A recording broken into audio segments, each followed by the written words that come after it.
What's going on, guys?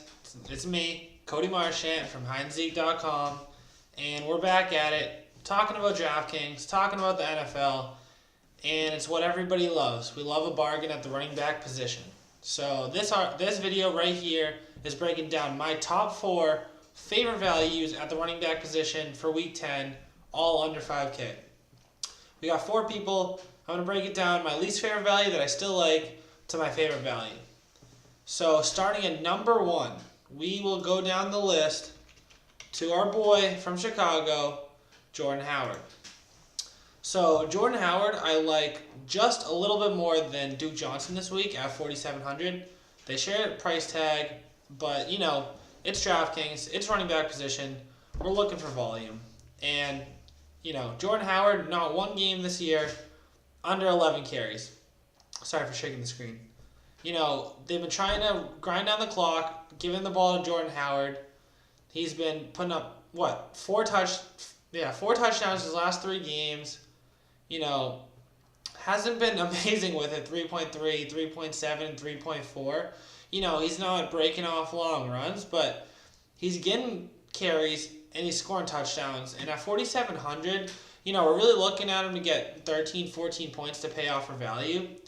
And you know, he's at that 12, 14, 16.7 value over the last couple weeks. And Detroit has just been getting eaten alive at the running back position. You saw Chris Carson go over 100 yards against them 2 weeks ago. You saw Dalvin Cook break off a long one last week. You saw Latavius Murray run well when he was out there. And the one main thing that I want to focus on is the lack of work for Tariq Cohen in the last few weeks. You know, this dude was on fire. Look at him, 33, 24, 22. But he's gotten 6 carries at most. In the last 2 games, he's only combined for 5 targets. You know, he was getting these monster workloads down here, but he's getting 8 opportunities. You know, and our boy Jordan Howard is getting 15, 16. He's still the number 1 back on this team. You know, this is still a guy that his first 2 years in the league ran for over 1,300 yards. Duke Johnson needs a little bit more respect, and I really think that, not Duke Johnson, I'm sorry guys, Jordan Howard needs a little bit more respect, and he's my first value guy. The next value, since we just talked about him, Duke Johnson Jr.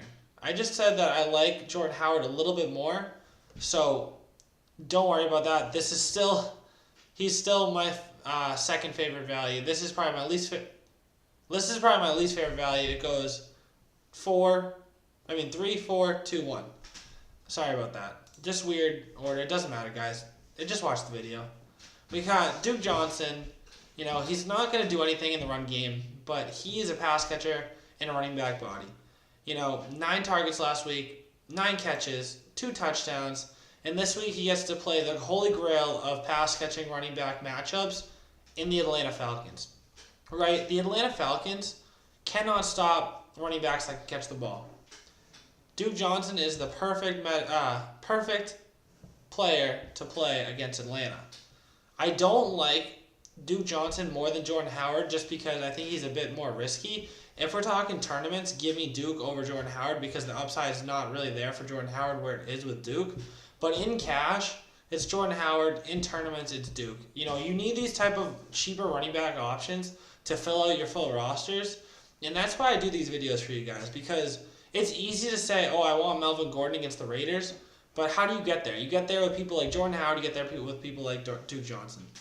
So those are just 2 options at the $4,700 mark. And my 2 favorite values are actually both cheaper than those guys.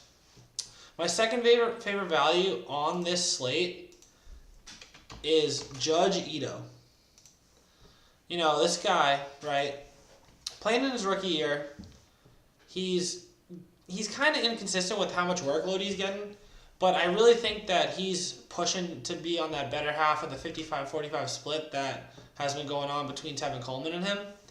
And look at him last week against a Washington defense that actually has a phenomenal front 7 with both of the Alabama boys with Deron Payne. And so we got 10... Doesn't matter. We got 10 carries for 60 yards last week. Scored a touchdown. Caught one of his 2 targets. You know, he hasn't been a great pass catcher.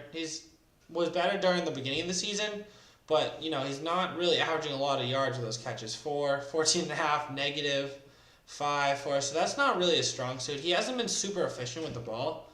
But, if he's going to get the work, and I think in Atlanta, in Cleveland, I think what Atlanta's going to want to do is run the ball, right? Because you look at Cleveland's strength, and it's that front four. It's rushing the passer. It's getting after guys with Myles Garrett. So I think that Atlanta's going to want to go in there and establish a run game. And I think Ito's going to really be the one that they lean on because, Tevin Coleman, great pass catcher, and they're trying to get him in as that dominant workhorse running back. But he just hasn't been there, been that guy for Atlanta. And I think that Ito Smith can definitely be that. And Ito is a great value this week at only $3,700. But my favorite value of the week at the running back position plays for the Saints. Isn't Alvin Kamara, but it's Mark Ingram, guys. Mark Ingram, right? He's only played in 4 games since suspension, and he's averaging just over 12 carries per game, and he's averaging 2.5 targets a game, right? Pretty simple. Averaging exactly 15 opportunities a game. And at 4,500, 15 opportunities is actually extremely high, but I think this week it's going to be closer to 20. Similarly, like what I said about Atlanta wanting to go into Cleveland and establish a run game, I think the Saints are going to want to do something similar.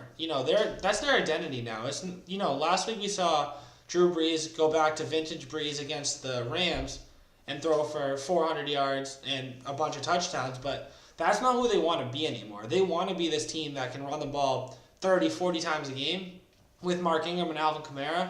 And I think Mark Ingram is actually going to be on the better half of the carry split this week. It's weird to say when you have somebody as absolutely talented as Alvin Kamara, but I think Mark Ingram is going to be the guy that they lean on heavy this week, and I think he's actually in a good spot to blow up. I'm looking more towards this game where he had 16 carries, 3 targets. I'm really thinking he's going to be in that 15 to 20 opportunity range this week. And Mark Ingram at 4,500 is going to be in every single one of my lineups, guys. So, that's what I got for you. I'm just trying to do this quick video so that you guys have these cheaper running backs to plug into your Draftkings lineup, fill them out so you can go pay up at quarterback, get Patty Mahomes in your lineup, get Todd Gurley, get Kareem Hunt, and the way you get there is with these type of guys. So if you stuck around this long, please do me a favor and smash that subscribe button if you want to see more videos like this. I got 4 videos a week coming out. It's all for you guys, and I appreciate it, and I'll see you in the next one.